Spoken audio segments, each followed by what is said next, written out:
Noong araw, ang pagiging senador sa Pilipinas ay hindi lang tungkol sa kasikatan o kung ano ang ipilido mo. Dati, ang Senado ng Pilipinas ay puno ng legal geniuses. Our destiny in our own hands. How can we ever forget these high moments in the life of this nation?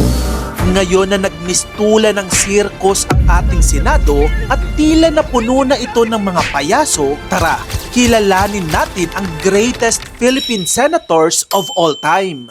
Una, andyan si Claro M. Recto, known as the Great Dissenter. Si Claro M. Recto ay tinaguriang isa sa pinaka-brilliant mind sa kasaysayan ng Pilipinas. Graduated siya sa University of Santo Tomas, Bachelor of Laws at bar top-notcher pa. Pero hindi lang siya basta abogado siya ang pangunahing author ng 1935 Philippine Constitution. Imagine mo yun, no? Hindi lang siya gumagawa ng batas. Siya mismo ang gumawa ng foundation nito sa ating bansa. Kilalang kilala siya sa pagiging nationalist, anti-foreign control at defender ng Philippine sovereignty. Maliban sa kanya, andyan din si Jose Diokno, known as the father of human rights. Si Jose Pepe Diokno ay isa sa pinaka-respetadong senador at abogado sa kasaysayan at ito ang nakakabilib sa kanya. Alam mo bang hindi siya nagtapos ng law school traditionally? Nag-self-study lang siya and then nag-take siya ng bar exam tapos nag-bar top-notcher pa.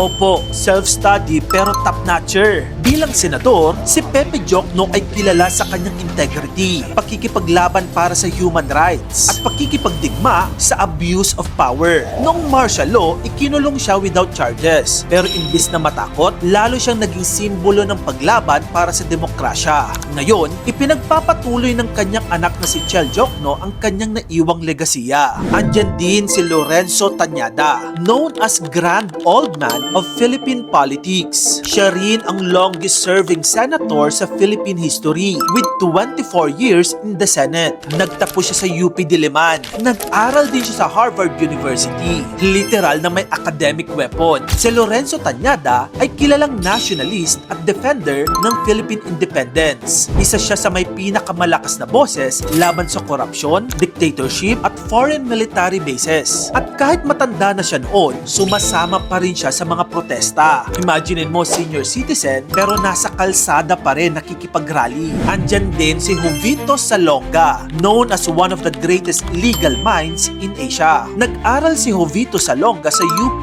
College of Law. Nag-aral din siya sa Harvard Law School. Take note survivor pa siya ng Plaza Miranda bombing noong 1971. Halos mamatay na siya noon pero bumalik pa rin siya sa public service. Bilang Senate President noon, kilala siya sa anti-corruption efforts, democracy restoration at pagharap sa abuse of power. Isa siya sa mga tumulong para ma-reject ang extension ng US military bases sa Pilipinas noong 1991, a decision many historians consider one of the biggest assertions of Philippine sovereignty. Maliban sa kanya, hindi pwedeng mawala si Miriam Defensor Santiago, probably one of the most iconic senators in modern Philippine history. Ang kanyang educational attainment, nako, brace yourself. Graduate siya ng college ng valedictorian. Nagtapos siya sa UP Visayas, UP College of Law at nag-master siya sa University of Michigan. Hindi lang yan, nag-aral din siya sa Oxford, Harvard at iba pang international institutions. Si Miriam Defensor Santiago din ang kauna-unahang Pilipina na tumanggap ng Ramon Magsaysay Award for Government Service. Maliban sa 5 nabanggit ko, honorable mentions din kina Benigno Ninoy Aquino Jr., ang matapang na opposition leader noon na lumaban sa martial law na hanggang ngayon ay pinag-aaralan pa rin ang mga speeches tungkol sa demokrasya at kalayaan.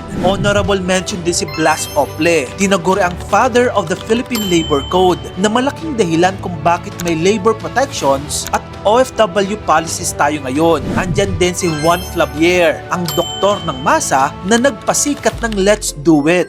Grabe no, nakakalungkot isipin na minsan mas mataas pa ang standards natin sa pag kinukuha ng mga empleyado sa call center o sa mga fast food chains kesa sa pagpili natin ng senador. Kasi para maging ordinaryong empleyado, madalas dapat college graduate ka, may exam pa yan, interview tapos sandamakmak na qualifications. Pero para mamuno sa bansa at gumawa ng batas, nako, minsan sapat na ang apelyido, kasikatan at pagiging action star.